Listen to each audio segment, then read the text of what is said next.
Kalau omong tentang Muro itu omong tentang masyarakat adat. Masyarakat adat itu biasanya memandang alam sebagai bagian dari manusia yang mewajibkan dia untuk menjaga dan melindungi. Karena dari situ dia akan mendapatkan kehidupannya sekarang dan berkelanjutan. Karena itu salah satu kearifan lokal yang sekarang masih ada di masyarakat adat itu adalah Muro. Muro itu satu kearifan untuk melindungi spesies laut, dan ada Muro laut, ada juga Muro darat. Dan Muro yang kami kembangkan itu namanya Muro laut, itu melindungi spesies laut, terlebih 3 penyangga perikanan berkelanjutan seperti mangrove, terumbu karang, dan lamun. Kalau 3 penyangga laut itu dilindungi dalam Muro, maka keyakinan mereka adalah ikan-ikan akan menjadi banyak. Dan masyarakat adat juga memandang Muro itu sebagai sebuah kearifan yang tidak saja melindungi ikan dan 3 penyangga kepenting itu, tetapi juga menyediakan pangan ketika mereka lapar. Makanya ada istilah Soganara Malumara. Dalam keadaan lapar pun mereka tetap mengandalkan Muro dan tetap mengutamakan kekerabatan, karena masih ada ikan yang mereka harapkan di laut untuk menjamu tamunya. Selain itu juga Muro itu juga menyediakan mangrove yang kalau kita lihat dari perubahan iklim ini sebenarnya dia menjadi spesies untuk ketahanan iklim, karena bisa merubah CO2 menjadi O2 untuk pernapasan manusia, dan juga bisa menyaring air laut supaya jangan mengasinkan sumurnya, dan juga bisa menyaring spesies pestisida kimia atau bahan-bahan kimia dari darat yang masuk akan merusak laut itu. Jadi itu ada beberapa manfaatnya. Di samping itu juga kalau karang itu disediakan bagus, maka tsunami yang dari laut itu bisa dipecahkan kekuatannya melalui terumbu karang itu. Jadi ada beberapa manfaat dari Muro itu sebagai sebuah kearifan lokal, tapi manfaatnya sangat besar, bukan hanya untuk anak cucu atau kita sekarang, tetapi juga untuk dunia. Karena itu kita harus memfasilitasi masyarakat adat untuk mempertahankan ini sebagai sebuah kearifan yang dulunya itu hanya sekitar 30-an hektare. Sekarang kita perluas, kita buat lagi di beberapa desa, termasuk 5 desa sekarang, sehingga luasnya menjadi 358,28 hektare. Ya, di Muro itu sebenarnya ada 3 bagian penting. Jadi masyarakat adat itu juga mengenal apa yang disebut zonasi menurut pemerintah itu. Kalau pemerintah kan memandang laut, kalau dilakukan konservasi maka ada 3 zona di situ. Zona inti, zona penyangga, dan zona pemanfaatan. Mereka juga mengenal itu. Kalau di zona inti itu mereka sebut tahi tuber, jiwanya laut. Di situ tidak boleh diganggu gugat karena tempat ikan kawin mawin, berkembang biak, dan beranak pinak. Karena itu tidak boleh diganggu, dan tempat yang ditentukan sebagai zona inti itu tempat yang memungkinkan ikan berkembang bagus, seperti lamunya masih sedikit baik, terumbu karangnya juga masih sedikit baik, lalu mangrove juga sedikit lebih baik, karena mereka akan menyediakan makanan bagi keluarga ikan yang akan hidup di situ. Demikian juga zona yang satunya itu adalah zona pemanfaatan, zona penyangga. Zona penyangga itu mereka mengenal itu dengan ikan berwai, ikan untuk perempuan. Jadi sebenarnya kita punya masyarakat adat ini sudah berpikir juga tentang keadilan gender. Karena itu mereka sediakan satu zona di laut itu untuk perempuan bisa menangkap di situ, atau anak-anak, karena mereka memiliki keterbatasan dalam akses ke laut, sehingga mungkin hanya pancing saja di situ. Kalau menurut mereka ikan berwai itu tidak boleh dibuat pukat, hanya pancing saja.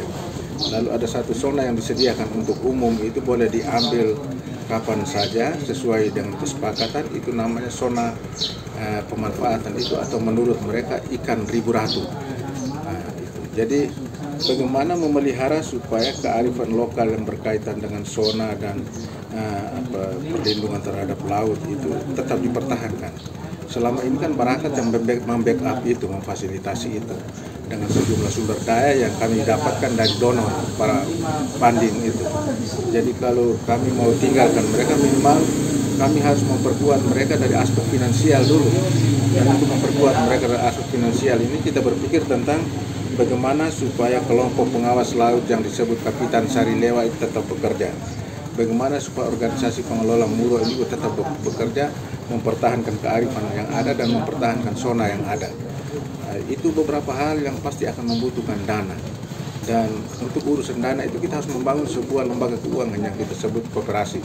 Dan sekarang sedang digagas dan sudah disepakati satu koperasi yang namanya koperasi Muro yang akan di-launching pada tanggal 30 Maret nanti. Hari ini ada 3 agenda sebenarnya. Yang pertama itu kita menyepakati bersama Kabelen Lewo atau mereka yang duduk di organisasi pengelola Muro itu untuk memantapkan pengurus dan pengawas koperasi. Lalu yang kedua itu kita akan menerima SK Bupati sebagai pengakuan negara terhadap keberadaan organisasi pengelola Muro. Lalu yang ketiga itu kita akan membahas mekanisme pengelolaan aset-aset yang ada di Muro, karena nanti program ini akan menyediakan rumah ikan, lalu ada PTWI, lalu ada rumah untuk kelompok Dharma pariwisata, juga ada penataan gua kelelawar. Itu semua akan kita serahkan, tetapi kita bahas dulu mekanismenya. Kalau mereka memanfaatkan itu, mereka harus menyisihkan sedikit dana untuk pemeliharaan Muro itu, baik untuk pengembangan mangrove atau juga pembuatan terumbu karang buatan atau juga untuk operasional untuk menjaga Muro itu. Jumlah desa pantai kita sebenarnya 92 dari 144 desa itu desa pantai. Tetapi ini kan sebetulnya praktek tradisional yang sebetulnya mulai mengalami proses pelapukan. Lalu Barakat itu mendampingi mereka untuk menghidupkan kembali karena melihat kondisi laut yang pesisir terutama yang mulai terancam karena pengeboman, karena eksploitasi yang berlebihan, kebutuhan pasar yang meluas begitu toh. Jadi memang laut kita perlahan-lahan mulai rusak. Terkait dengan itu, Bence melihat bahwa ada praktek-praktek tradisional yang menguntungkan. Karena itu Barakat mulai mengambil sikap untuk mulai mendampingi dan menguatkan kembali praktik tradisional yang mulai mengalami proses pelapukan itu. Itu yang disebut Muro itu? Muro itu. Lalu kebetulan kami menyepakati ini, Barakat menyepakati 5 desa mulai, karena ini kan dibangun kesepakatan dengan masyarakat yang memang memiliki pengalaman atau praktek itu. 5 desa ini yang ternyata berjalan dan hasilnya cukup baik. Mereka mau dan hasilnya cukup baik.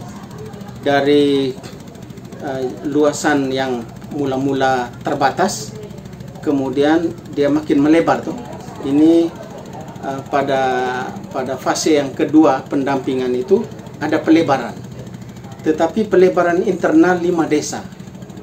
Baru pada tahun ini mulai terpikirkan bagaimana kalau perluasan ke desa-desa pesisir yang lain. Tetapi belum, pertama dari sisi penganggaran, orang kerjakan juga butuh makan teman-teman ini. Dari sisi penganggaran susah.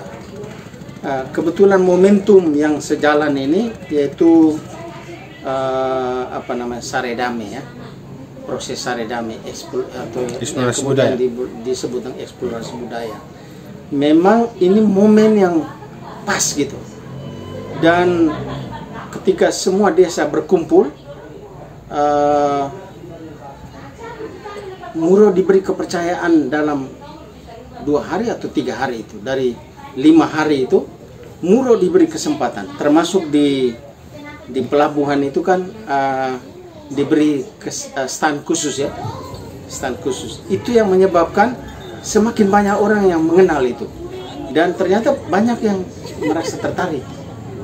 Target kualitatif kami itu sebanyak mungkin desa yang punya praktek konservasi tradisional, meskipun dengan nama yang beda-beda dan dengan ragam yang juga beda-beda begitu.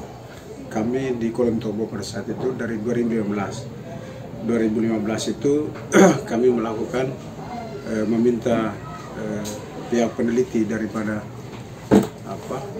kehutanan Kupang, Balitbang Kehutanan Provinsi NTT melakukan penelitian terkait dengan terkait dengan mangrove ekosistem mangrove yang ada di Kulon Tobo. 2017 kita lakukan survei ekologi.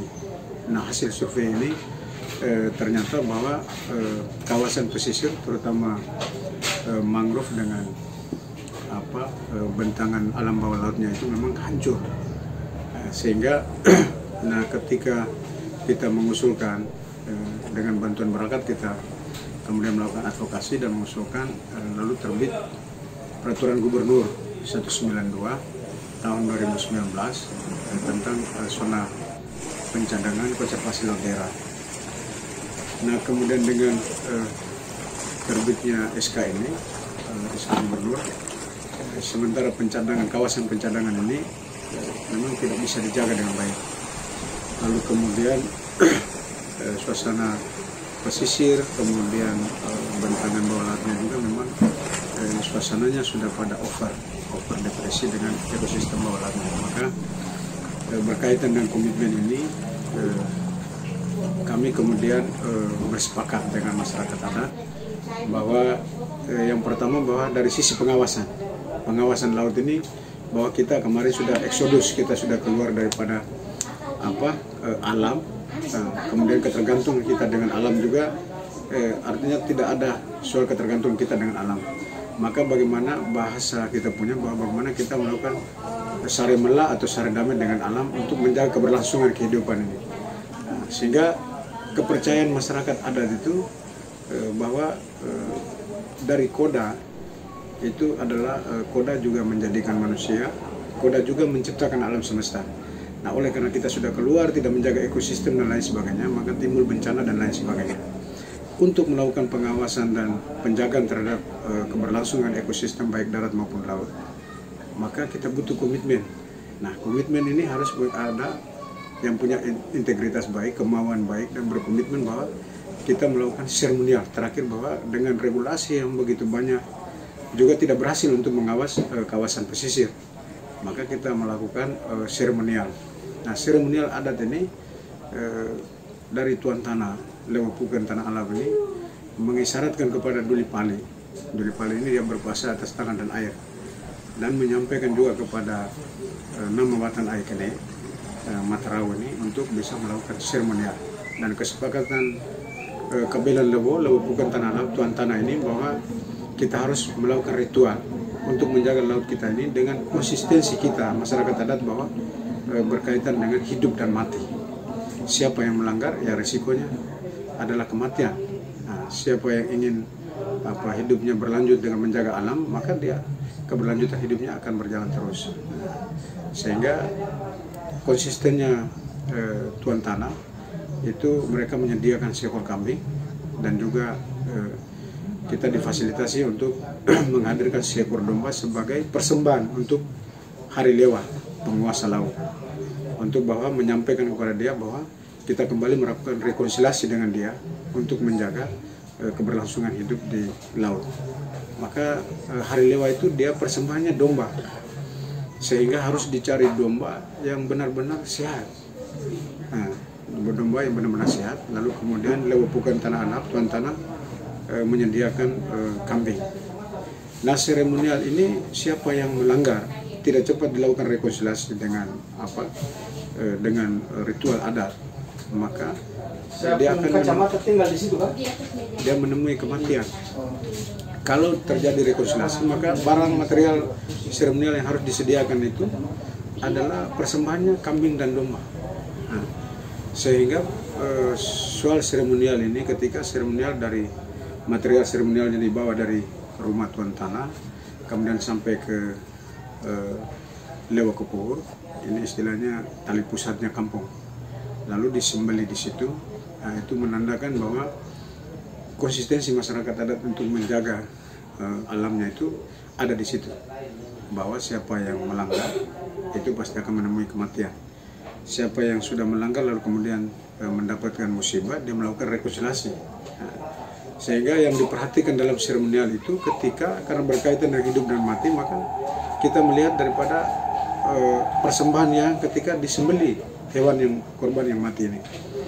Nah, ketika dia ditarik ke pusat kampung itu, kalau dia ada dombanya, ada kemudian mengembik atau kambingnya, itu pasti ada tanda sebelum orang itu meninggal ketika melanggar muro, itu ada tanda-tanda seperti itu. Lalu kemudian tanda berikut lagi adalah ketika dia mati. Nah, mati itu pasti ada tanda ketika, makanya kemarin teman-teman saya sampaikan bahwa coba dilihat ketika bagaimana dua persembahan itu mati ketika disembelih, dikorbankan. Sehingga ketika domba itu kalau mata terbelalak, kambing itu dia mengembik atau kakinya seperti apa, itu harus bisa diperhatikan. Karena ketika pelanggar muro, dia akan mengalami akibat proses sebelum dia mati akan mengalami seperti itu. Nah, sehingga memang berkaitan dengan hidup dan mati dalam seremonial ini memang ada masukan daripada pemangku kepentingan lain berkaitan dengan ini soal hidup dan mati. Jangan sampai kita kemudian keluarga, kenalan sahabat kita atau orang-orang dalam kampung kemudian melanggar muro lalu tidak diingat baik, tidak dilakukan registrasi lalu kemudian mati. Berarti ini sumpah adat gitu ya? Iya.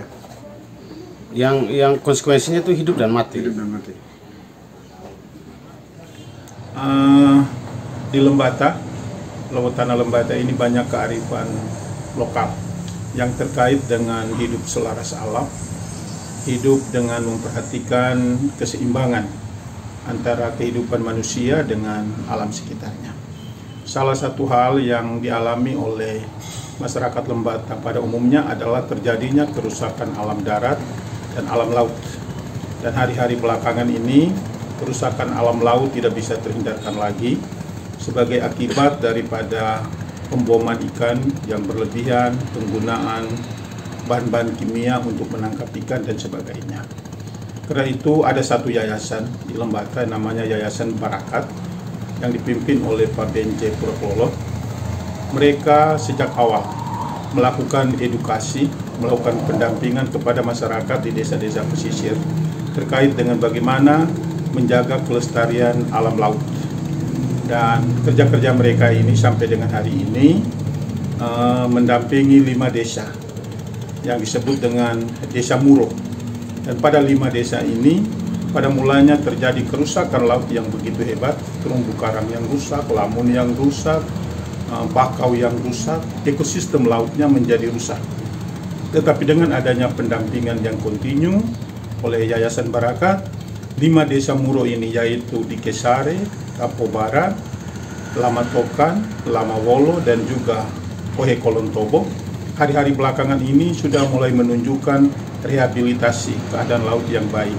Terumbu karang mulai tumbuh kembali dengan cara-cara baru, bakau mulai direhabilitasi dan penanaman baru dilakukan, lamun-lamun sudah mulai terjaga dan mulai muncul ikan-ikan di 5 desa pesisir ini. Dan ini semua adalah kerja Muro yang dibawa pimpinan Barakat. Tetapi tidak sedikit kendala yang mereka hadapi, baik itu oleh pemerintah desa, oleh masyarakat adat sekitar, dan juga oleh masyarakat yang datang dari luar. Melihat perkembangan kelestarian yang dilakukan oleh kelestarian laut yang dilakukan oleh Barakat di desa-desa Muro ini, pemerintah daerah mengambil inisiatif untuk memberikan legalitas kepada desa-desa Muro ini. Legalitas ini dimaksudkan bahwa pemerintah ikut ambil bagian, bekerja sama dengan Yayasan Barakat, bekerja sama dengan desa-desa Muro, agar ke depan sanksi tegas tidak saja diberikan secara adat, tetapi juga secara regulasi. Tanpa memberikan regulasi, tanpa memberikan sanksi sesuai dengan regulasi, keadaan laut kita akan tetap rusak karena semua orang akan dengan seenaknya membom ikan, menggunakan bahan-bahan kimia untuk menangkap ikan, merusak lamun, dan juga pengerusakan di tepi pantai dengan merusak mangrove, merusak bakau. Nah, dengan ini, dengan adanya legalitas yang diberikan, SK yang kami berikan kepada komunitas Muro, mudah-mudahan ke depan semua orang patuh pada regulasi ini, patuh pada peraturan, dan dengan demikian kelestarian laut tetap terjaga. Kami juga bersyukur kepada komunitas Muro yang kemarin sudah membentuk koperasi. Koperasi ini sebagai wadah produktif bahwa ke depan mereka harus mandiri. Mereka tidak boleh tergantung kepada yayasan atau pihak-pihak luar. Dengan demikian, aktivitas menjaga ekosistem laut itu tetap terjaga dan mudah-mudahan ini bisa diwariskan kepada anak cucu.